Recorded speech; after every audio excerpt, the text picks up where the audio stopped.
ప్రభువైన యేసు క్రీస్తు యొక్క పరిశుద్ధ నామములో మీ అందరకు అమలాపురం హౌసింగ్ బోర్డు క్రీస్తు సంఘము మరియు కాకినాడ బాపూజీ నగర్ క్రీస్తు సంఘముల తరపున సత్య సువార్త అనే మా సువార్త కార్యక్రమాలకు స్వాగతం తెలియజేస్తున్నాం. ఇవాళ ధ్యానాంశం ఏంటంటే కీర్తన గ్రంథము 31వ అధ్యాయము 19వ వచనం. నీ యందు భయభక్తుల గలవారి ఎడల నీవు దాచి ఉంచిన మేలు ఎంతో గొప్పది. ధ్యానాంశం ప్రార్థన చేసుకుంది. పరలోకమందున్న మా ప్రియ తండ్రి, పరిశుద్ధుడా, నీ పరిశుద్ధ నామమునకు స్తోత్రములు స్తుతులు తెలియజేస్తూ ఉన్నాను తండ్రి. ఇవాళ నీ యందు భయభక్తులు గలవారి ఎడల నీవు దాచి ఉంచిన మేలు ఎంతో గొప్పదని వివరిస్తూ ఉండగానైనా నీవే నాతో ఉండి మాట్లాడి ఈ ప్రసంగం ద్వారా గొప్ప ఆదరణ కలిగించడమే కాకుండా దేవుని యందు భయభక్తులు కలిగి ఉండటం వల్ల ఎటువంటి మేలులు పొందుతామో తెలుసుకోవటానికి ఈ ప్రసంగం సహాయపడేలా చేయమని వినయపూర్వకముగా యేసు క్రీస్తు యొక్క పరిశుద్ధ నామములో ఈ ప్రార్థన చేయుచున్నాను తండ్రి, ఆమేన్. నీ యందు భయభక్తుల గలవారి ఎడల నీవు దాచి ఉంచిన మేలు ఎంతో గొప్పదని ఇక్కడ కీర్తనకారుడు మనకు తెలియజేస్తున్నాడు. మనమందరము కూడా ఆయన యందు ఉనికి కలిగి ఉన్నాము, చెలుస్తున్నాము, జీవిస్తున్నాం కనుక మనమందరము కూడా మన సృష్టికర్త అయినటువంటి దేవునికి విధేయత, భయము, భక్తి కలిగి మనం జీవించాలి. ఎందుకంటే మన ప్రాణాత్మలు దేవుని వశంలో ఉన్నాయి. మనం బ్రతకాలన్నా, మనం నశించిపోవాలన్నా, అందుకే జీవింపజేటుకును నశింపజేటుకును శక్తిమంతుడు దేవుడు. మనం ఇంకా ప్రాణాలతో ఉండాలి అంటే, మన క్షేమకరంగా జీవించాలి అంటే మనం దేవుని యందు భయభక్తులు కలిగి ఉండాలి. దేవుని యందు భయభక్తులు కలగకుండా ఈ లోక సంపదతో నువ్వు బతకాలనుకుంటే నువ్వు అజ్ఞానివి, అవిశ్వాసివిగా ఉంటావు కానీ జ్ఞానము కానీ ఉండవు. ఈ లోకంలో బ్రతకడానికి నువ్వు సంపాదించుకుంటున్నావు కానీ ఈ మరణానంతరము మన ఆత్మ మళ్ళా దేవునితో కలిసి జీవించడానికి ఏమాత్రము ఉపయోగపడకుండా నీ సంపద నీ ఆత్మను నరకంలోకి నడిపిస్తూ ఉంటుంది. గనుక మనము ఈ లోకంలో ఉండగానే దేవుని యందు భయభక్తులు కలిగి ఉండాలి. ఆ విధంగా భయభక్తులు కలిగి ఉంటే ఆయన దాచి ఉంచిన మేలు పొందుతాము. అందుకే ఆయన దాచి ఉంచిన మేలు ఎంతో గొప్పదని చెప్పి ఎంతో గొప్పదంటే ఏ మేలు దాచి ఉంచాడు దేవుడు? మనకి ఈ లోకంలో భౌతికమైన అవసరాలు తీర్చడమే కాకుండా శాశ్వత కాలము దేవునితో కలిసి జీవించే పరలోక రాజ్యాన్ని, నిత్య జీవాన్ని కూడా మనకు దేవుడు అనుగ్రహిస్తున్నాడు అన్న సంగతి మనం మర్చిపోకూడదండి. అది శాశ్వతమైనది. ఈ లోకంలో మనం 70-80 సంవత్సరాల కంటే మించి బతకపోవచ్చు ఈ లోకంలో. కానీ శాశ్వత కాలము, యుగయుగాలు కూడా సజీవంగా ఉండాలంటే, సంతోషంగా ఉండాలంటే భూమి మీద దేవుని యందు భయభక్తులు కలిగి జీవించాలి. ఒకవేళ భూమి మీద దేవుని యందు భయభక్తులు కలిగి నువ్వు జీవించలేకపోయినట్లయితే మరణించిన తర్వాత నీ ఆత్మ భయంకరమైన వేదనకరమైన స్థలంలో వేదన పడుతూ ఉంటుంది. విశ్రాంతి, విరామం అక్కడ నీకుండదు. అందుకే కొర్నేలి తన ఇంటి వారందరితో కూడా దేవుని యందు భయభక్తులు కలిగిన వాడు అందంట. అపోస్తలుల కార్యం 10వ అధ్యాయం 1వ వచనం చూసినట్లయితే కొర్నేలి గురించి ఇటలీ పటాలలో శతాధిపతి అయినటువంటి కొర్నేలి అని భక్తిపరుడు ఒకడు ఉండేని మాట్లాడుతూ భక్తిపరుడు అంటే అతడు తన ఇంటి వారందరితో కూడా దేవుని యందు భయభక్తులు కలిగి ఉంటేమే కాకుండా బహుధర్మములు చేయుచుండనుందండి. ప్రతి క్రైస్తవుడు కూడా ఎలా ఉండాలి? తన ఇంటి వారందరితో కూడా దేవుని యందు భయభక్తులు కలిగి ఉండాలి. ఈవేళ భర్త భయం కలిగి ఉంటే భార్య భయం కలిగి ఉండదండి. భార్య భయం కలిగి ఉంటే భర్త భయం కలిగి ఉంటాడు. ఒకవేళ వీరిద్దరూ భయభక్తులు కలిగి ఉంటే పిల్లలు భయభక్తులు కలిగి ఉంటాడు. ఇటువంటి కుటుంబాలను మన ఈ లోకంలో మనం చూస్తున్నాం. వారు ఏం పోగొట్టుకుంటారో మీకు తెలియటం లేదండి. దేవునికి దూరంగా ఉన్నట్లయితే, దేవుని యందు భయభక్తులు కలిగి లేకపోతే నువ్వు ఏం పోగొట్టుకుంటే ఈ లోకంలో ఉండగా నీకు తెలియదండి. అందుకే ఈ సువార్త ద్వారా నీకు హెచ్చరిక చేస్తున్నాను. ఆయన యందు భయభక్తులు గలవారి ఆయన దాచి ఉంచిన మేలు ఎంతో గొప్పదని మాట్లాడుతున్నాడు.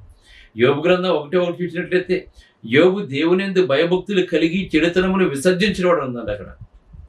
దేవుని యందు భయభక్తులు కలిగి చెడుతనమును విసర్జించిన వాడు ఉందండి. అందుకే దేవుడు అన్ని కష్టాలు అతనికి పెట్టినా కూడా మళ్ళీ తిరిగి రెట్టింపు దయచేశాడు అతనికి. కారణం ఏంటంటే దేవుని యందు భయభక్తులు కలిగి ఉంటాడు. తను ఏం పోగొట్టుకున్నాడో మళ్ళీ తిరిగి అతను పొందాడండి అవన్నీ కూడా. దేవుని యందు భయభక్తులు కలిగి ఉన్నట్లయితే నువ్వు ఏం పోగొట్టుకుంటున్నావో తిరిగి వాటిని మళ్ళీ రెట్టింపు పొందుతాడు. దేవుని యందు భయభక్తులు కలిగి ఉన్నట్లయితే దేవుడు తెలియజేస్తున్నాడు. ఇంకా కనుక మనం చూసినట్లయితే ద్వితీయోపదేశకాండము 5:29 చూసినట్లయితే వారికిని వారి సంతానమునకును నిత్యము క్షేమము కలుగునట్లు ఇక్కడ తెలియజేస్తున్నాడు. వారికిని వారి సంతానమునకును నిత్యము క్షేమము కలుగునట్లు నా యందు భయభక్తులు కలిగి దేవుడు చెప్తాడు. నీకు నీ కుటుంబానికి క్షేమంగా ఉండాలంటే నువ్వు దేవుని యందు భయభక్తులు కలిగి ఉండాలని ఇక్కడ చెప్తున్నాడండి. ఇక్కడ నువ్వు భూమి మీద క్షేమంగా బ్రతకాలని చెప్పి అనుకుంటున్నావా? దేవుని యందు భయభక్తులు కలిగి ఉంటూ నువ్వు చేసిన ఇన్సూరెన్స్లో కానీ, నువ్వు చేసిన డిపాజిట్స్లో కానీ, నీ దగ్గర ఉన్న గోల్డ్ కానీ, నీ దగ్గర ఉన్న డాక్యుమెంట్స్ కానీ, ఇవేమీ కూడా నీకు క్షేమాన్ని కలగజే గుర్తుపెట్టుకోండి. దేవుడు లేకుండా నీకు ఎంత ఉన్నా కూడా అది వ్యర్థం. వాటితో నీ ప్రాణాన్ని కాపాడుకోలేవు, సమాధానాన్ని పొందించుకోలేవు, సంతోషాన్ని పొందించుకోలేవు అన్నమాట. నా ఆజ్ఞలన్నిటినీ అనుసరించు మనసు వారి కుండిన మేలని మాట్లాడుతున్నాడు ఇక్కడ. నీ సంతానము నిత్యము క్షేమముగా ఉండాలంటే నా యందు భయభక్తులు కలిగి ఉండాలని చెప్పి మాట్లాడుతున్నాడు దేవుడు ఇక్కడ. అంతేకాకుండా దేవుడు మనకి ఎటువంటి ఆజ్ఞలు ఇచ్చాడో వాటన్నిటినీ కూడా అనుసరిస్తే మేలు అని చెప్పి ఇక్కడ మనకు తెలియజేస్తున్నాడు. దేవుని యందు భయభక్తులు గనక మనం కలిగి ఉన్నట్లయితే కీర్తన గ్రంథం 33:9 యెహోవా దృష్టి ఆయన యందు భయభక్తులు గలవారి మీదను. దేవుని యొక్క దృష్టి ఎవరి మీద ఉంటుందంటే ఎవరైతే దేవుని యందు భయభక్తులు కలిగి ఉంటారో వారి మీదను, ఆయన కృప కొరకు కనిపెట్టుకుని వారి మీదను నిలుచుచున్నదని మాట్లాడుతున్నాడు. అందుకే కొన్నేలి ప్రార్థన చేస్తే ఆ ప్రార్థన దేవుని సన్నిధికి చేరింది. ఎందుకు చేరింది? అతను దేవుని యందు భయభక్తులు కలిగి ఉన్నాడు గనక.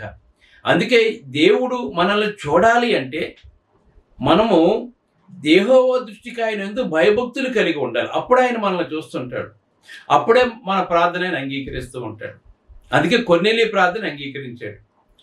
మనం దేవుని యందు భయభక్తులు లేకపోతే మన దోషాలు దేవునికి మనకి అడ్డుగా ఉంటాయి.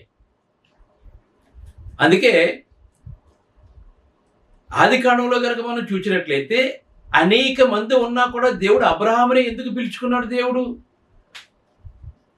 ప్రపంచంలో ఇంకా అనేక మంది ఉండగా దేవుడు అబ్రహామునే ఎందుకు పిలుచుకున్నాడు? దేవుడు ఎందుకంటే అతడు దేవుని యందు భయభక్తులు కలిగిన వాడు. ఎంత భయభక్తులు కలిగిన వాడు అంటే దేవుడు ఏం చెప్పినా చిత్తం ప్రభు అనేవాడు తప్ప ఎందుకు ప్రభు అని చెప్పి ఎప్పుడు అడగలేదండి.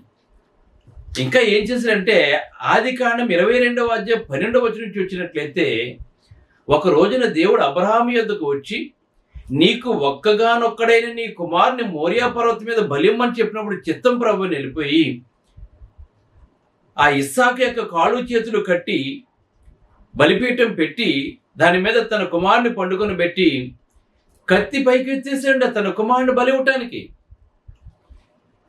చూడండి దేవుడు అంటే ఎంత భయము భక్తో చూడండి ఆయనకి. ఆయన ఏం చెప్పినా సరే ఆయన చేసేవాడండి. అప్పుడు దేవుడు అబ్రహామా ఆ చిన్నవాని మీద చెయ్యి వేయకము అని మాట్లాడి ఏమన్నాడు తెలుసా? ఇందును బట్టి నీవు దేవునికి భయపడవాడవని నాకు కనబడుచున్నదని మాట్లాడుతున్నాడండి. నీ కుమారుని కూడా నాకు ఇవ్వడానికి వెనకాడలేదంటే నీవు అంటే ఎంత భయభక్తులు కలిగి ఉన్నావో అని చెప్పి మాట్లాడుతున్నాడు. మనం దేవుని యందు భయభక్తులు కలిగి ఉన్నట్లయితే దేవుడు ఏం చెప్తే చేస్తాం మనం. అది నువ్వు దేవుడు చెప్పింది చేయలేదు అంటే నువ్వు దేవుని యందు భయభక్తులు కలిగి ఉన్నవాడు కాదు. ఇది మనం తెలుసుకోవాలి. మనం దేవుని యందు భయభక్తులు కలిగి ఉంటే దేవుడు ఇంకా ఏం చేస్తాడని చూసినట్లయితే కీర్తన గ్రంథం 34:7 చూసినట్లయితే యెహోవా యందు భయభక్తులు గల వారి చుట్టూ ఆయన దూత కావలి ఉండి వారిని రక్షించనుందండి. మనకి ఎంత గొప్ప ప్రొటెక్షనో చూడండి. నీకు జెడ్ కేటగిరీ ఉన్నా కూడా దేవుని యొక్క దూతలు నీకు కాపుదల లేకపోతే నీకు ఎటువంటి భద్రత లేదన్న సంగతిని తెలుసుకోవాలి. అందుకే యెహోవా యందు భయభక్తులు గల వారి చుట్టూ ఆయన దూత కావలి ఉండి వారిని రక్షించును. ఇంకా మాట్లాడుతున్నాడు కీర్తన 34:11. దేవుని యందు భయభక్తులు గల వారికి ఏమీ కొదువు ఉండదని మాట్లాడుతున్నాడు. ఏమీ కూడా కొదువు ఉండదండి. నీకు కావలసిన ప్రతి ఈవి కూడా. అందుకే దేవుని ప్రేమించు వారికి అనగా ఆయన సంకల్పం చొప్పున పిలువబడిన వారికి మేలు కలుగొట్టకే సమస్తము సమకూడి జరుగుతున్నదని ఎరుగుమని చెప్తున్నాడు. ఇంకా సామెతలు 9:10 చూసినట్లయితే యెహోవా యందు భయభక్తులు కలిగి ఉంటే జ్ఞానమునకు మూలము. జ్ఞానమునకు మూలం అండి. దేవుని జ్ఞానముతో ఉంటాడు. తను తాను కాపాడుకుంటారు, తన కుటుంబాన్ని కాపాడుకుంటాడు, సమాజాన్ని కాపాడుతూ ఉంటాడు. దేవుని యందు భయభక్తులు గలవాడు. దేవుని యందు భయభక్తులు లేనటువంటి వాడు తన కుటుంబాన్ని కాపాడుకోడు, కాపాడుకోడు, సమాజాన్ని నాశనం చేస్తుంటాడండి. ఒక టెర్రరిస్టులు అందరూ కూడా దేవుని యందు భయభక్తులు కలిగిన వారు కాదండి. వాళ్ళు సమాజానికి కీడి చేసేవాళ్ళండి. అంతేకాకుండా వాళ్ళు కూడా ఏ కాల్పుల్లోనో దేంట్లోనూ చచ్చిపోతారండి వాళ్ళు. కానీ దేవుని యందు భయభక్తులు కలిగి ఉంటే జ్ఞానమునకు మూలమని చెప్తున్నాడండి. ఇంకా సామెతలు 14:16 దేవుని యందు భయభక్తులు కలిగి ఉంటే బహుధైర్యము కలిగి ఉంటాడు. బహుధైర్యం పుట్టిస్తుందండి. దేవుని యందు భయభక్తులు కలిగి ఉంటే బహుధైర్యం పుట్టించిన మాట్లాడుతున్నాడు. ఇంకా సామెతలు 23:4 చూసినట్లయితే వినయమునకు ప్రతిఫలము. దేవుని యందు భయభక్తులు కలిగి ఉంటే వినయమునకు ప్రతిఫలము, ఐశ్వర్యమును ఘనతయు జీవము దాని వల్ల కలుగుతుందండి. దేవుని యందు భయభక్తులు కలిగి ఉంటే అబ్రహాం తన కుమారుడు కూడా ఇవ్వడానికి వెనకాడలేదు కనుక అతని ఐశ్వర్యమును ఘనతను జీవాన్ని కూడా దాని వల్ల పొందాడండి. మనము కూడా అలాగే పొందుతూ ఉంటాం. మనం ఇంకా స్త్రీల విషయంలో చూసినట్లయితే సామెతలు 31:30 యెహోవా యందు భయభక్తులు కలిగిన స్త్రీ కొనియాడబడుతుందండి. కొనియాడబడుతుంది. షూనేమీరాల గురించి మనం మాట్లాడుకుంటాం, మరియ గురించి మాట్లాడుకుంటాం, వీళ్ళందరూ కూడా రూతు గురించి మాట్లాడుకుంటాం, ఎస్తేరు గురించి మాట్లాడుకుంటాం. మనం కొత్త నిబంధనలు అనేక మంది స్త్రీల గురించి మాట్లాడుకుంటాం. వీళ్ళందరూ కూడా కొనియాడబడ్డారండి. ఒక స్త్రీ విలువైన అత్తరు తీసుకొచ్చి యేసుప్రభువుకి అభిషేకం చేసిందండి. ఆమె కొనియాడబడిందండి. ఆమె దేవుని చేత కొనియాడబడిందండి. జ్ఞానం గలవాడు దేవునికి ఇష్టమైన పనులు చేస్తూ ఉంటారండి వాడు. ఇంకా ప్రసంగి గ్రంథం 12:13 మాట్లాడుతున్నాడు. దేవుని యందు భయభక్తులు కలిగి ఆయన కట్టలను అనుసరించి నడుచుకున్న వాళ్ళను మానవ కోటికి ఇదే విధంగా మాట్లాడుతున్నాడండి.